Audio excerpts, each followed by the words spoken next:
Have you ever wondered why you keep attracting the wrong people, even after you've said never again? That's what I'm going to talk about in this video. 6 toxic traits that codependent people can't resist. And we're going to talk about how to spot them early so they can't hurt you.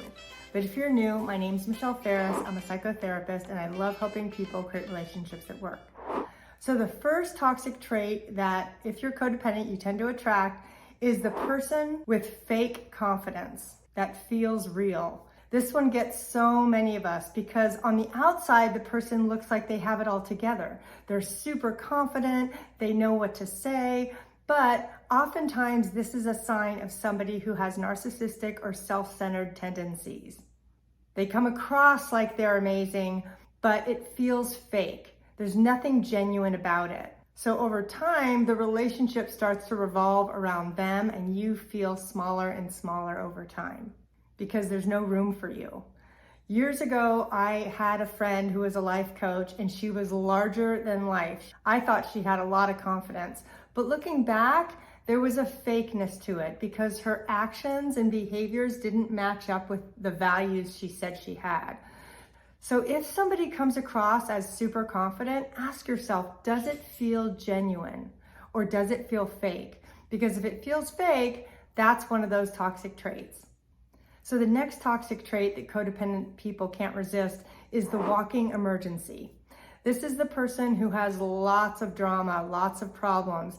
So you feel like, hey, there's my job opening.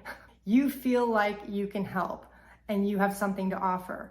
Because when we see somebody in need, we jump head first without thinking of the consequences and without thinking of ourselves. The problem is that this type of person doesn't really want solutions. They just want you to carry their heavy burden. And they want somebody to emotionally dump on. And I don't want that for you. If you've ever experienced this, say me too in the comments, you're not alone. The other thing you might think is, if I fix their problems, they're gonna love me.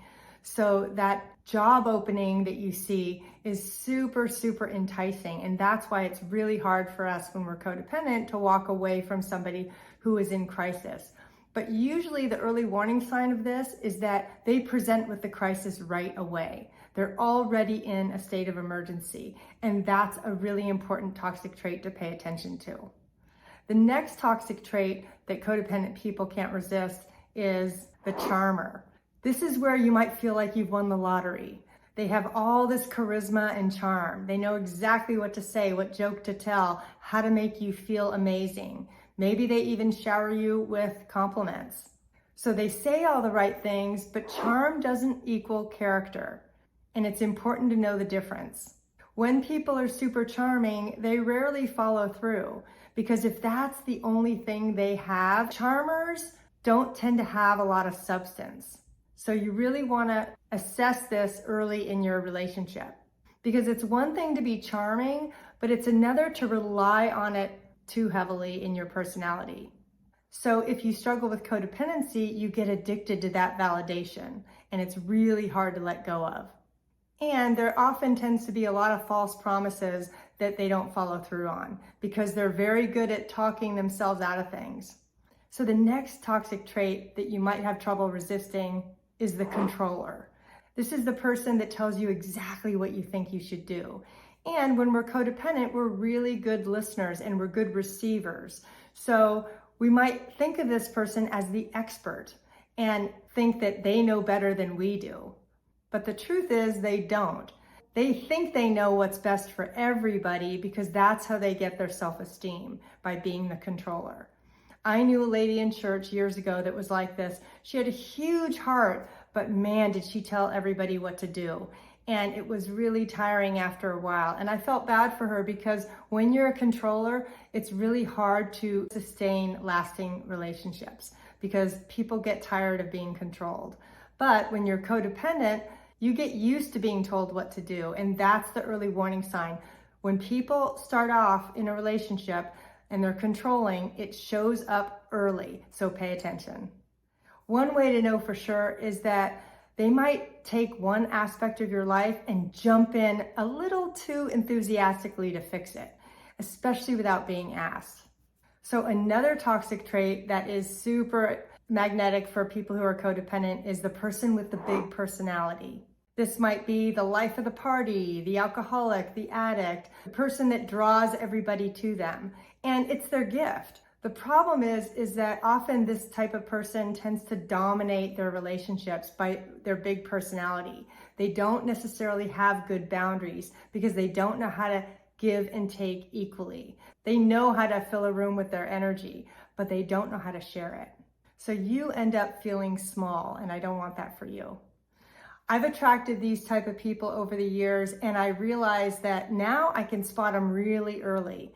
And I might engage in a conversation or two, but I'm really mindful because I don't want to get into a relationship where I'm going to be small and they're going to take up all the energy in the room, because that's not healthy. So another toxic trait that's super important to look out for is the talker. Codependent people are really good listeners because we have huge hearts. So we do tend to walk into our life and attract people that tell us their life story in 5 minutes or less. And the problem with that is that it's super draining and it's an early warning sign of toxic behavior. So when somebody is a compulsive talker and talks too much, I really want you to see that as a toxic trait, because it's going to drain you and define the quality of that relationship. Because often people who talk too much are totally unaware of it.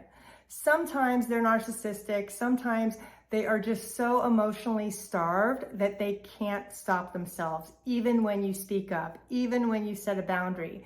So it's really important to notice this early on, because the compulsive talker may seem really entertaining at first, but you're gonna probably get that feeling of being drained even after the first conversation. And I really, really want you to pay attention to that, because part of codependency recovery is to start paying attention to what feels good in your relationships and what doesn't feel good.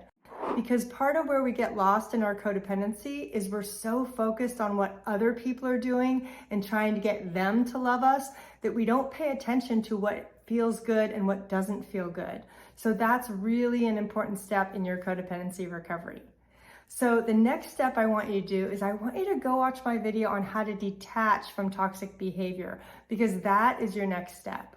Thanks so much.